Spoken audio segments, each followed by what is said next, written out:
ఆస్తులు తాకట్టు పెట్టి వెల్ఫేర్ చేస్తారు. ఈరోజు అభివృద్ధితో పాటు వెల్ఫేర్ చేయాలి, మనం అభివృద్ధి చెందాలి.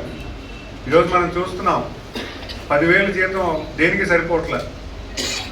10,000 జీతంతో సరిపోవాలంటే దానికి కావాల్సిన లైఫ్ స్టైల్ కూడా మనం క్రియేట్ చేయాలంటే మీ తాలూకు ఆర్థిక అభివృద్ధి కూడా పెరగాలి. ఆర్థిక అభివృద్ధి ఎప్పుడు వస్తుంది? మీకు అవకాశాలు వచ్చినప్పుడు. అవకాశాలు కల్పించడానికి ప్రభుత్వం కూడా కొంత డబ్బులు మార్కెట్లో రిలీజ్ చేయడానికి కూడా కొత్త ప్రతిపాదన చేస్తుంది. సో ఖచ్చితంగా రానున్న కాలంలో యువతకు మంచి భవిష్యత్తు వచ్చేలాగా, ప్రతి రైతుకి కూడా ఒక మంచి అవకాశం వచ్చే, అంటే రైతులకు కూడా కొత్త ఒరవడి తీసుకొచ్చే విధానం కూడా తీసుకొస్తున్నారు. వాళ్ళు పండించే పంటని ఏ రకంగా అమ్మితే వాళ్ళకి ఎక్కువ లాభం వచ్చే లాభసాటిగా ఉండేలా కూడా ప్రభుత్వం పనిచేస్తుంది.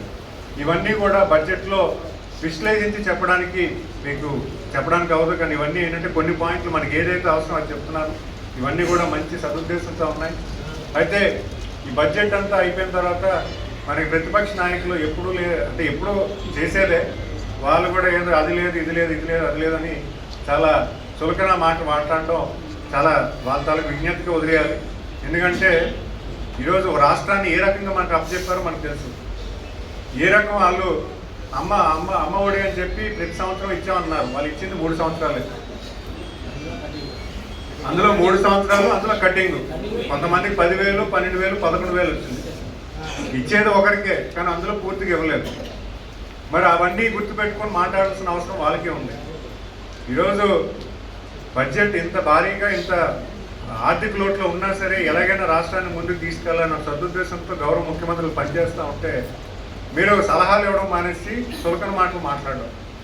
ఈరోజు కౌన్సిల్ తాలూకా ప్రతిపక్ష నాయకుడు బొత్స సత్యనారాయణ, ఆయన బడ్జెట్ సమావేశం అయిపోయిన వెంటనే ఒక ప్రతిపక్ష హోదాలో ఉన్నామని చెప్పి ఆయన ఏదో చులకన మాట్లాడారు. కానీ ఆయనకు కూడా తెలుసు ఈ బడ్జెట్ చాలా మంచి బడ్జెట్ అని, ప్రజలందరూ కూడా ఆనందం వ్యక్తం చేస్తారని ఆయనకి తెలుసు. కానీ ఏదో మాట్లాడాలి కాబట్టి ప్రతిపక్షం కింద ఉన్నాను కాబట్టి మాట్లాడుతున్నారు. కానీ ఆయనకి కూడా తెలిసి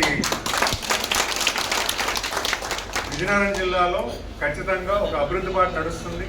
ప్రజలందరూ మెచ్చుకున్న ప్రభుత్వం ఇచ్చారని, అవకాశం ఇచ్చారని, ప్రభుత్వం పట్ల ప్రజల పట్ల ఈరోజు ఇక్కడ ఉన్న నాయకులు చిత్తశుద్ధితో పనిచేస్తున్న సంగతి ఆయనకి తెలుసు. ఇవన్నీ యూనివర్సిటీస్కి కొత్త ఆలోచన ఒరవడికి తీసుకొచ్చే విధానం కూడా ప్రభుత్వం కల్పించింది. దాన్ని కూడా నేను కూడా దాన్ని వివరిస్తూ దాన్ని కూడా ముందుకు తీసుకెళ్లే పరిస్థితి ఉంది. రాష్ట్రం అంతా కూడా కొత్త ఆలోచన తీసుకొచ్చి ఎంటర్‌ప్రెన్యూర్స్ అంటే వ్యాపారస్తులకి పెట్టే సదుపాయాలు కల్పించడానికి కూడా నాకు అవకాశం ఇచ్చారు. సో అది కూడా పెద్ద ఎత్తున ఈ రాష్ట్ర ప్రభుత్వం పనిచేయడానికి సిద్ధంగా ఉంది. మరి అంతేకాకుండా ప్రతి డిపార్ట్మెంట్లో విద్యా వ్యవస్థను కూడా కొన్ని మార్పులు తీసుకొస్తుంది. ఇవన్నీ ఎందుకు చెప్తున్నానంటే గ్రామీణ. For more videos like this, subscribe Big TV channel.